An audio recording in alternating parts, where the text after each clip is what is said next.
Hello दोस्तों, स्वागत है आपका मेरे YouTube चैनल परीक्षा प्लान में।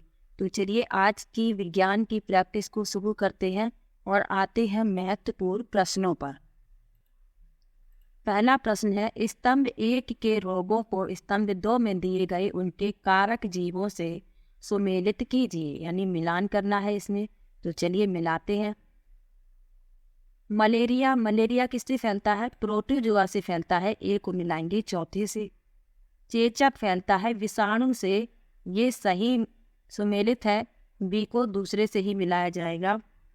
सी को मिलाएंगे टाइफाइड, आर्द्र ज्वर भी कहते हैं, इसे मिलाएंगे पहले से यानी जीवाणु। और दाद जो है वह कवक से फैलता है। इस क्रम में ए का चौथा, बी का दूसरा, सी का पहला और डी का तीसरा, दूसरा विकल्प इसमें सही होगा। अगला प्रश्न है, निम्नलिखित में से कौन से कथन सही हैं? पहला लिखा है, मक्खन का पिघलना एक रासायनिक उत्क्रमणीय परिवर्तन है। दूसरा है, चीनी का क्रिस्टलन एक भौतिक और अनुत्क्रमणीय परिवर्तन है। तीसरा है, आयोडीन का वाष्पीकरण एक भौतिक परिवर्तन है। तो इसमें बताने हैं कौन कौन से विकल्प सही हैं। तो आयोडीन का वाष्पीकरण एक भौतिक परिवर्तन है, सिर्फ तीसरा विकल्प इसमें सही है, केवल सी चौथा इस। अगला प्रश्न है, निम्नलिखित में से कौन सा विकल्प प्राणी उद्यान एवं वन्य प्राणी अभयारण्य में सही विभेदन करता है? पहला लिखा है, एक वन्य प्राणी अभयारण्य में स्थानिक क्षेत्र में पाए जाने वाले जंतु रहते हैं, जबकि एक प्राणी उद्यान में दुनिया भर से लाए गए जंतुओं को रखा जाता है। दूसरा विकल्प लिखा है, एक वन्य प्राणी अभयारण्य जंतुओं को कृत्रिम आवास प्रदान करते हैं, जबकि प्राणी उद्यान में प्राणी अपने प्राकृतिक आवास में सुरक्षित रहते हैं। तीसरा है, प्राणी उद्यान में शिकार एवं अनधिकार शिकार वर्जित है, किंतु वन्य प्राणी अभयारण्य में स्वीकृत है। और चौथा है, एक वन्य प्राणी अभयारण्य एक छोटे क्षेत्र तक सीमित रहता है, जबकि एक प्राणी उद्यान एक बृहद क्षेत्र में विस्तृत रहता है। तो इस प्रश्न के लिए पहला विकल्प सही है, एक वन्य प्राणी अभयारण्य में स्थानिक क्षेत्र में पाए जाने वाले जंतु रहते हैं, जबकि एक प्राणी उद्यान में दुनिया भर से लाए गए जंतुओं को रखा जाता है। यही अंतर है, यानी वन्य प्राणी अभयारण्य है तो उसमें स्थानीय क्षेत्र में जो जंतु पाए जाते हैं वो रखे जाते हैं उसमें, और प्राणी उद्यान में क्या होता है, दुनिया भर से जंतु जो लाए जाते हैं उनको रखा जाता है। यही अंतर है इसमें। अगला प्रश्न है, निम्नलिखित में से कौन सा गुणधर्म दुर्बीय क्षेत्रों में पाए जाने वाले प्राणियों से संबंधित नहीं है? पहला विकल्प है श्वेत लोम, दूसरा है गंध सूंघने की प्रबल क्षमता, तीसरा है त्वचा के नीचे वसा की परत, और चौथा है संकीर्ण एवं छोटे पंजे। तो ध्रुवीय क्षेत्रों में पाए जाने वाले प्राणियों से संबंधित नहीं है पूछा गया है, संकीर्ण एवं छोटे पंजे चौथा विकल्प इसका उत्तर होगा। अगला प्रश्न है, सही कथन को चुनिए। लिखा है, सभी जीवित कोशिकाओं में एक कोशिका भित्ति होती है। दूसरा है, सभी जीवित कोशिकाओं में एक स्वव्यवस्थित केंद्रक होता है। तीसरा है, सभी जीवित कोशिकाओं में कोशिका द्रव्य होता है। और चौथा है, सभी जीवित कोशिकाओं में हरित लवक होता है। तो सही कथन इसने चुनना है, तीसरा विकल्प सही है, सभी जीवित कोशिकाओं में कोशिका द्रव्य होता है, तीसरा विकल्प सही है। अगला प्रश्न है, निम्नलिखित में से कौन सा थर्मामीटर तापमापी उबलते जल का तापमान मापने के लिए प्रयुक्त है? पहला विकल्प है डॉक्टरी तापमापी, दूसरा है प्रयोगशाला तापमापी, तीसरा है अधिकतम न्यूनतम तापमापी। तो इसमें से बताने हैं कौन से विकल्प सही है। तो प्रश्न में पूछा गया है कौन सा थर्मामीटर उबलते जल का तापमान मापने के लिए, तो बी विकल्प इसमें सही होगा, प्रयोगशाला तापमापी। तीसरा विकल्प इसमें सही है क्योंकि इसमें लिखा है केवल बी। अगला प्रश्न है, निम्नलिखित कथनों को सावधानी पूर्वक पढ़िए और सही विकल्प का चयन कीजिए। अभिकथन है, लवड़ी विलयन विद्युत का उत्तम चालक होता है। दूसरा है, कारण लिखा है, लवण जल में घोलने पर आयनों में विघटित होता है। तो इसमें ए और आर दोनों सही हैं और आर ए की सही व्याख्या कर रहा है, पहला विकल्प इसमें सही है। पहला विकल्प इसका सही है। अगला प्रश्न है, निम्नलिखित में से कौन से सर्वदा आभासी प्रतिबिंब बनाता है? पहला विकल्प है उत्तल दर्पण, अवतल लेंस, समतल दर्पण। दूसरा है समतल दर्पण, अवतल दर्पण, उत्तल लेंस। तीसरा है अवतल दर्पण, उत्तल लेंस, अवतल लेंस। और चौथा है समतल दर्पण, उत्तल दर्पण, अवतल दर्पण। तो हमेशा आभासी प्रतिबिंब जो बनाते हैं वह है समतल दर्पण, अवतल दर्पण और उत्तल लेंस।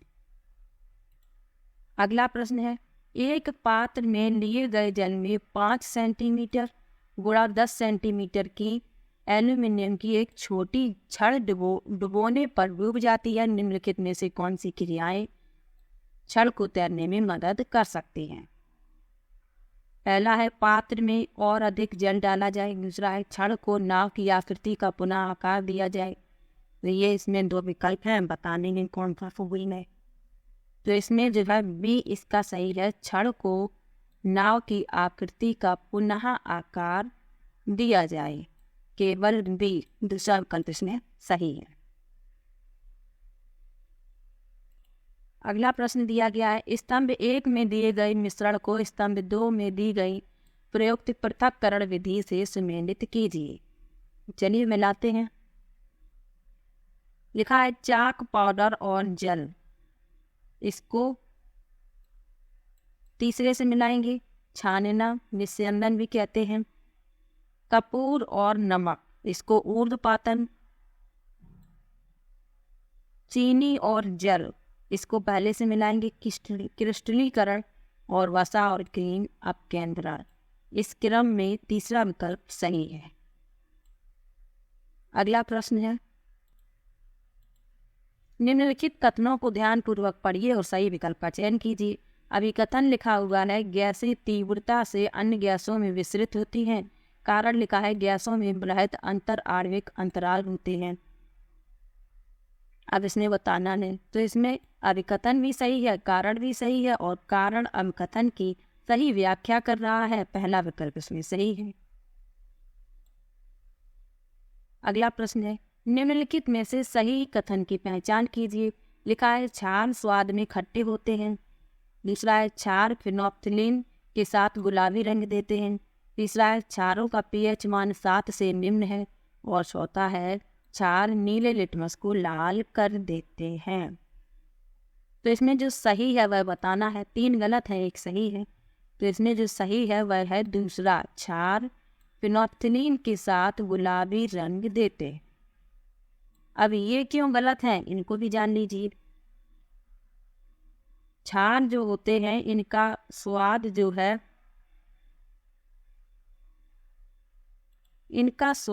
है, कड़वा सा होता है। क्षार का स्वाद कड़वा होता है, जबकि अम्लों का स्वाद खट्टा होता है। इसमें लिखा है क्षार का खट्टा होता नहीं है, गलत है। क्षारों का पीएच मान 7 से निम्न है। क्षार का पीएच मान 7 से निम्न नहीं, 7 से अधिक होता है। 7 से अधिक होता है, इसलिए ये भी गलत है। क्षार नीले लिटमस को लाल कर देते हैं। क्षार जो है वह लाल लिटमस को नीला कर देते हैं, इसमें गलत लिखा है, इसलिए ये भी गलत है। दूसरा सही है। अगला प्रश्न देखते हैं। अगला प्रश्न है, निम्नलिखित वाक्य को पढ़िए और शब्दों के उस समुच्चय को पहचानिए जो दिए गए क्रम में रिक्त स्थान की सही प्रकार से पूर्ति करेगा। लिखा है मानव में नर हार्मोन यहाँ फिल करना है 1 नंबर पर, और मादा हार्मोन ग्रंथि द्वारा स्रावित अन्य हार्मोन के नियंत्रण में होता है। तो इसमें फिल करेंगे, पहले में भरेंगे टेस्टोस्टेरोन। तीसरा विकल्प इसमें सही होगा। यहाँ भरेंगे एस्ट्रोजन और यहाँ पर पीयूष। तीसरा विकल्प इसमें सही है। अगला प्रश्न देखते हैं, निम्नलिखित में से कौन एक सीधी रेखा आलेख नहीं है? पहला विकल्प है किसी समान त्वरित का दूरी समय आलेख। दूसरा है विराम अवस्था में किसी वस्तु का दूरी समय आलेख। तीसरा है एक अपरिवर्तनीय वेग से गति करती वस्तु का वेग समय आलेख। और चौथा है समान त्वरण से गति करती वस्तु का वेग समय आलेख। तो इसमें एक सीधी रेखा आलेख नहीं है पूछा गया है। पहला विकल्प इसका उत्तर होगा एक समान त्वरित का दूरी समय आलेख। अगला प्रश्न है, निम्नलिखित में से कौन सा कथन सत्य नहीं है यानी असत्य है वह बताना है। पहला लिखा है, प्रायः अधात्मिक अम्लों से अभिक्रिया नहीं करती। दूसरा है, अधात्विक ऑक्साइड प्रकृति से क्षारीय होते हैं। तीसरा है, प्रायः अधात्मिक जल से अभिक्रिया नहीं करती। और चौथा है, अधात्मिक ना तो आघातवर्ध है और ना ही तन्य। तो इस प्रश्न में दूसरा विकल्प इसका उत्तर है, अधात्विक ऑक्साइड प्रकृति से क्षारीय होते हैं।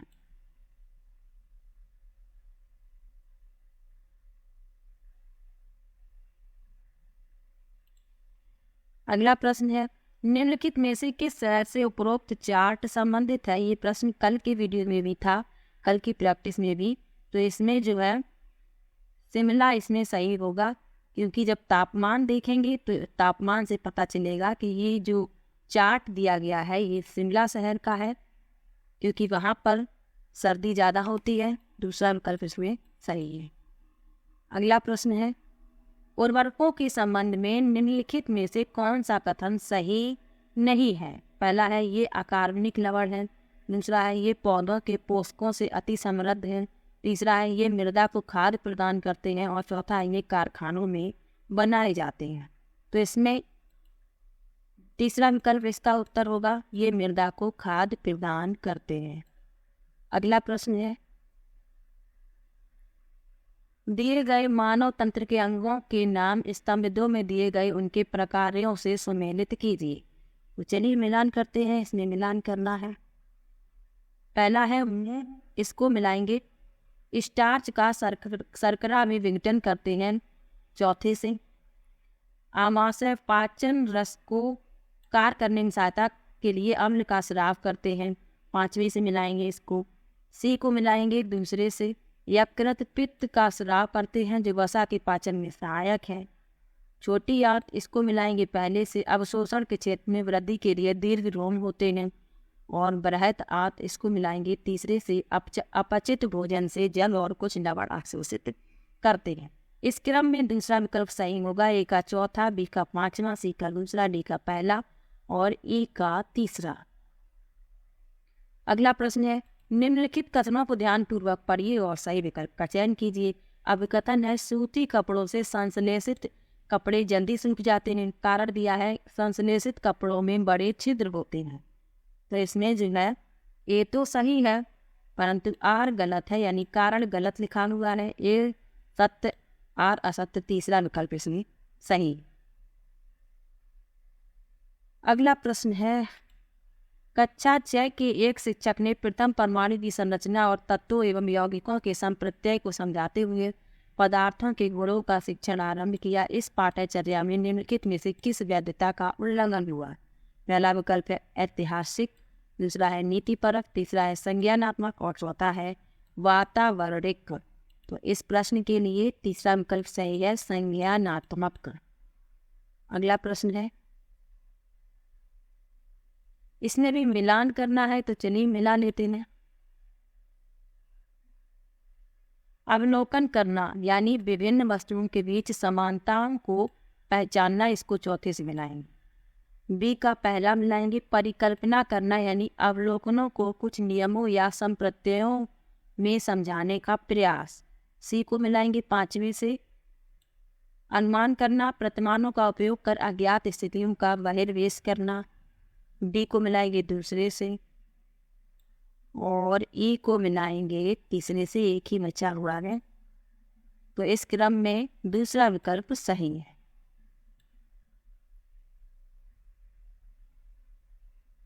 अगला प्रश्न है, पौधे में प्रकाश संश्लेषण की प्रक्रिया की वांछित स्थितियों का अपने विद्यार्थियों को शिक्षण करते हुए कक्षा 8 के एक शिक्षिका ने प्रकाश संश्लेषण के प्रक्रम को परिभाषित करना आरंभ किया और तत्पश्चात प्रकाश संश्लेषण के वांछित विभिन्न कारकों जैसे सूर्य का प्रकाश, जल और वायु को सूचीबद्ध किया। तब उन्होंने अपने विद्यार्थियों को एक समूह परियोजना में व्यस्त किया, जिसमें उन्होंने आगामी कुछ दिनों में प्रत्येक कारक का महत्व स्वयं जांच आधारित शिक्षा शास्त्र के दृष्टिकोण से आप इस योजना को किस प्रकार आकलन करेंगे। पहला विकल्प लिखा है, योजना उपयुक्त है क्योंकि संप्रत्ययी की रूपरेखा का आधार प्रारंभ से ही बना दिया गया था। दूसरा है योजना अनुपयुक्त है क्योंकि शिक्षिका को प्रकाश संश्लेषण की रासायनिक अभिक्रिया को प्रारंभ में ही समझा देना चाहिए था। तीसरा है योजना उपयुक्त है क्योंकि इसे वैयक्तिक क्रियाकलाप के रूप में किया जाना चाहिए था, न कि समूह परियोजना के रूप में। और चौथा है योजना अनुपयुक्त है क्योंकि यह आदेशात्मक है और इसमें खोज का कोई अवसर नहीं है, और यही चौथा इसका उत्तर है।